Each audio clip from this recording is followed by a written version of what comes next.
Hey everybody, Jeff Miller here at Target Test Prep. I am the head of GMAT and GRE instruction here, and welcome back to my video series. Today, I'm super pumped to discuss something that I talk to students about all the time, and that is GMAT motivation.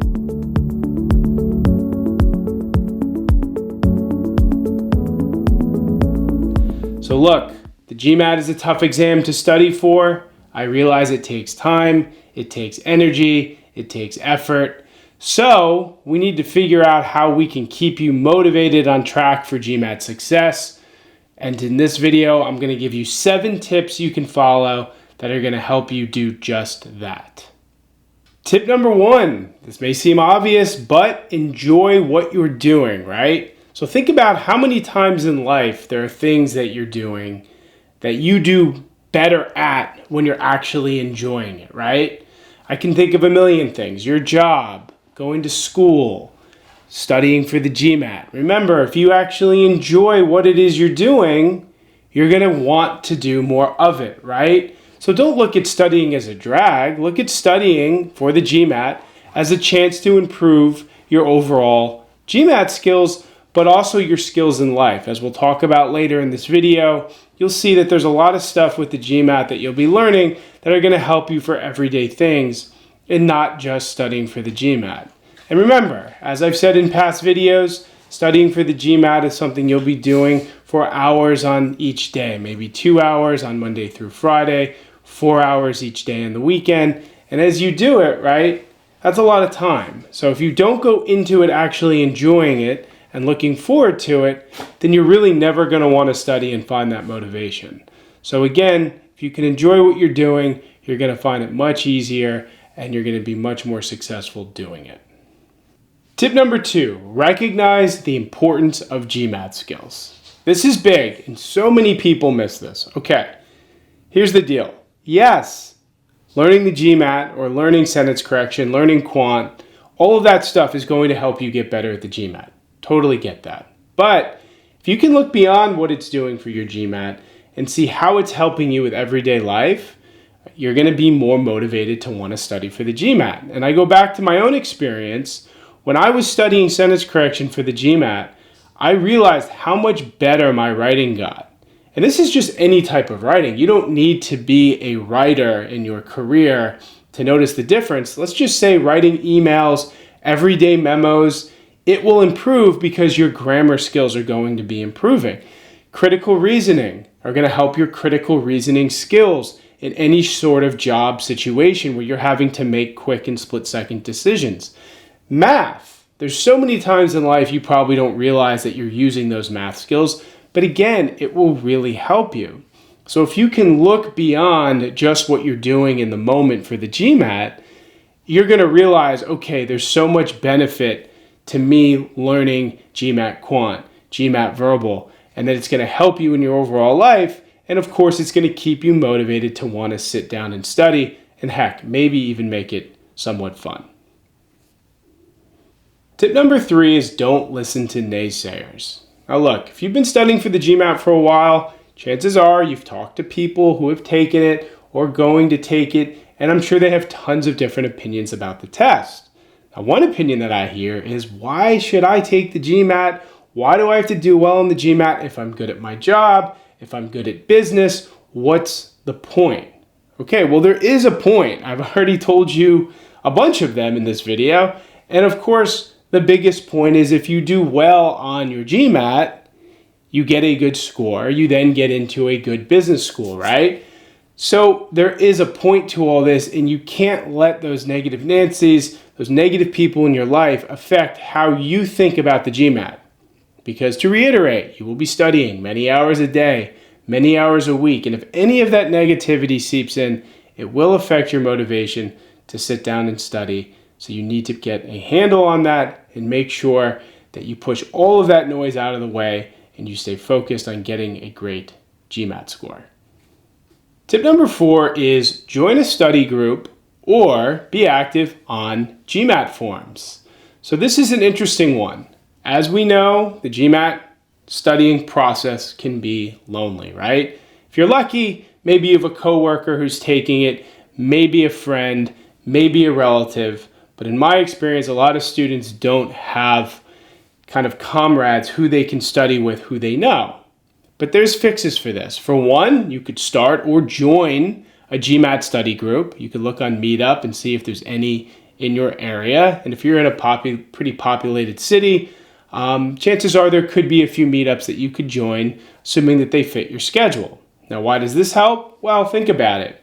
If you're around other like-minded test takers of similar motivation levels, you guys can feed off each other, right? If someone next to you is motivated to do well, that person is probably going to motivate you to do well, and vice versa.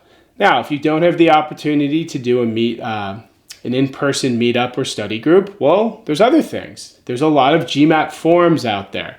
GMAT Club, for example, Beat the GMAT. There's a GMAT subreddit. You can go on there, you can kind of connect with people, and you can actually use those forums as vehicles to start study groups. I know there are a bunch on Discord, for example, that people use. So the point is, don't take this journey all on your own if you don't have to. Now look, if you want to study solo and you're motivated and you can do it, great.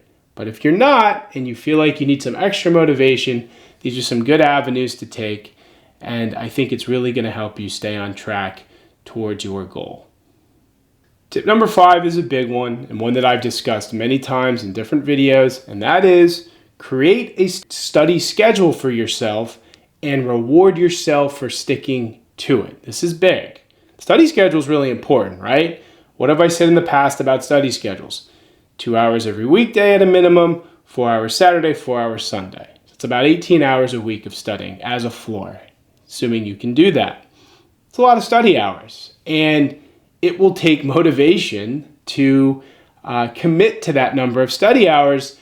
So what can you do? If you're really sticking to it and you're avoiding the distractions in your life and all the nice social activities that you wish you could be doing, well, reward yourself, right? If you go through a full week of studying, give yourself a cheat day, give yourself an off day. Maybe you don't study on a particular Sunday of a given month. Maybe you go out to brunch. Maybe you hang out with friends. Maybe you go to a movie. Do something that will reward you so that you can stay on track and stay motivated to hit those cheat days. Now, of course, the reward shouldn't be crazy. It shouldn't be taking a week off of studying, but enough where you feel like you've accomplished something, you've refreshed, you've gotten mentally prepared to get back on track to start studying the next week or next month or whatever it is. And again, this is just another little tactic that's going to keep you motivated. Tip number 6 is do not burn yourself out. Now, I know this is kind of easier said than done because I'm saying, hey, you got to study 18 hours a week, but be malleable with your study schedule. I mean, honestly, if you have the worst day ever at work and you just know that you're only going to be able to do about an hour of studying that night because if you do any more, it's just going to crush you, do an hour and then do maybe 3 hours the next day. Or on the weekends when you're doing these longer study sessions, maybe don't do 4 hours all in a row. Maybe do 2 hours in the morning, take a break, do some things during the day, run some errands, come back and do 2 hours at night. Or if you prefer just to get the 4 hours out of the way in the morning on the weekends, do that so you have a full day ahead of you to do other stuff besides studying. Everybody's different and everyone has a different tolerance for burnout. My suggestion is just keep tabs on how you're feeling. And if you really get to a bad place, maybe you do need to take 2-3 days off or something like that to refresh before you get back in your study routine. And none of that's the end of the world. Burnout is normal with anything in life that you're doing with this much intensity. So keep an eye on it and just make sure that you don't get to a place where you're fully burning out. The last tip I want to give you is a pretty simple one. Visualize your success. So you're climbing this GMAT mountain, you're on this journey, and you're probably in the moment a lot. But sometimes you need to take a step back and look at the bigger picture, right? And what is that bigger picture? Well, it's why you're putting in all this hard work and what the outcome is supposed to be, right? Which is a great GMAT score. So visualize that. Visualize yourself walking into the test center, sitting down and being so confident that you're going to knock the GMAT out of the park. And if you can do that, you'll begin to appreciate why you're putting in all of this hard work and what the reasons are for it.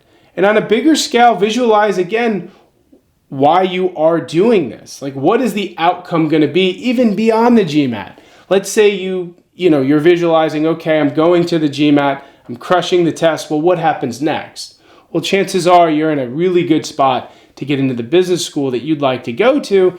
And then what happens from there? You probably have the job or career that you'd like to get.